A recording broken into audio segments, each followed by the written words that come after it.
পরম করুণাময় ও দয়ালু আল্লাহর নামে শুরু করছি। সূরা আল বাকারা। বাংলা অর্থ। আয়াত সংখ্যা 230। তারপর যদি সে তাকে তৃতীয়বার তালাক দেয়, অন্য স্বামীর সঙ্গে বিবাহ না হওয়া পর্যন্ত স্বামী তার জন্য হালাল নয়। পরে যদি তালাক দেয় এবং উভয় আল্লাহর সীমা রক্ষা করে চলতে পারবে বলে মনে করে, তবে প্রত্যাবর্তনে কোনো পাপ নেই। এটাই আল্লাহর নির্ধারিত সীমা, যা জ্ঞানীদের জন্য স্পষ্টভাবে বর্ণনা করেন। আয়াত সংখ্যা 231। আর যখন তোমরা তোমাদের স্ত্রীদেরকে তালাক দেবে এবং তারা ইদ্যত পূর্ণ করে, তখন হয় তাদেরকে বিধিমতো রাখো, না হয় সৎভাবে বিদায় করো। জ্বালাতন ও বাড়াবাড়ির উদ্দেশ্যে তাদেরকে আটকে রেখো না। যে এরূপ করে সে নিজের প্রতি জুলুম করে। আল্লাহ আয়াতসমূহকে তোমরা হাসি তামাশার বস্তুতে পরিণত করো না। স্মরণ করো তোমাদের প্রতি আল্লাহর নিয়ামত নাজিল করা কিতাব ও হিকমত, যা দ্বারা তিনি তোমাদেরকে উপদেশ দেন। আর আল্লাহকে ভয় করতে থাকো এবং জেনে রাখো যে আল্লাহ সব বিষয়ে জ্ঞানী। আয়াত সংখ্যা 232।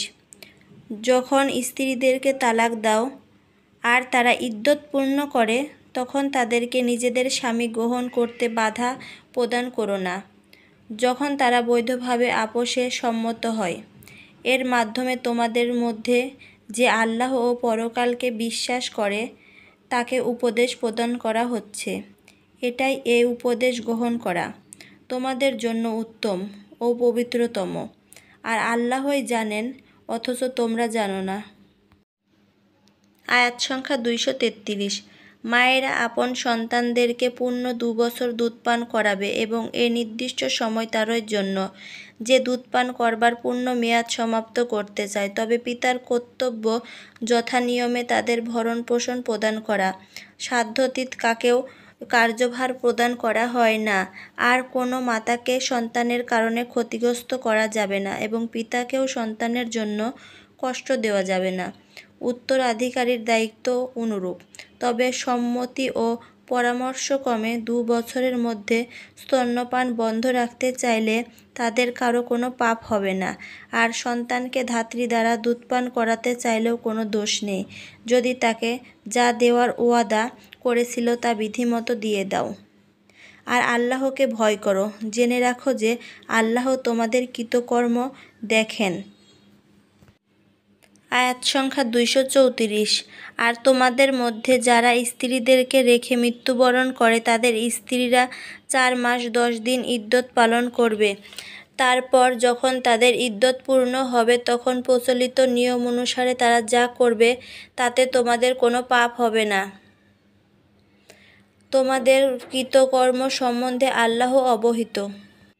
আয়াত সংখ্যা 235। আর যদি সে নারীদেরকে ইঙ্গিতে বিয়ের প্রস্তাব পাঠায় বা অন্তরে গোপন রাখে, তাতে তোমাদের কোনো পাপ হবে না। আল্লাহ জানেন যে তোমরা তাদের ব্যাপারে আলোচনা করবে। তোমরা বৈধভাবে তাদের ব্যাপারে আলোচনা করতে পারো, কিন্তু গোপনে কোনো প্রতিশ্রুতি দিও না। ইদ্যত পূর্ণ না হওয়া পর্যন্ত বিবাহ বন্ধনে আবদ্ধ হবার সংকল্প করো না। জেনে রাখো যে আল্লাহ তোমাদের অন্তরের সবকিছু সম্যক অবগত। সুতরাং তোমরা আল্লাহকে ভয় করো। জেনে রাখো যে আল্লাহ ক্ষমাশীল, সহিষ্ণু। আয়াত সংখ্যা 236। যদি তোমরা সহবাস করবার পূর্বে অথবা মোহর ধার্য করার পূর্বেই স্ত্রীদেরকে তালাক দাও, তবে কোনো পাপ হবে না। তোমরা তাদের কিছু খরচ দেবে, আর সম্পদশালীরা তাদের সামর্থ্য অনুযায়ী দেবে এবং অসচ্ছল ব্যক্তির সাধ্য অনুযায়ী তাদেরকে কিছু উপহার দেবে। এটি পুণ্যবানদের ওপর কর্তব্য। আয়াত সংখ্যা 237।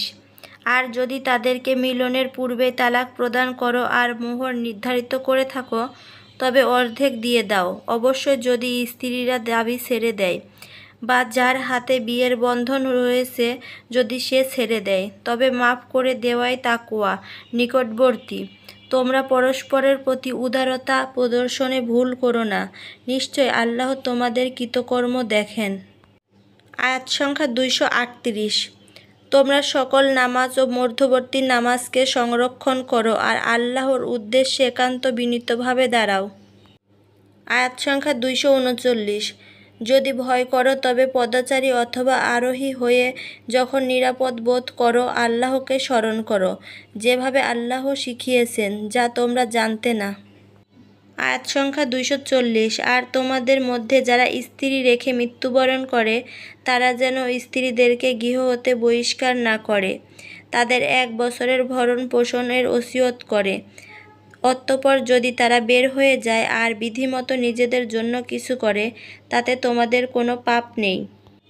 আর আল্লাহ মহাপরাক্রমশালী, মহাবিজ্ঞ।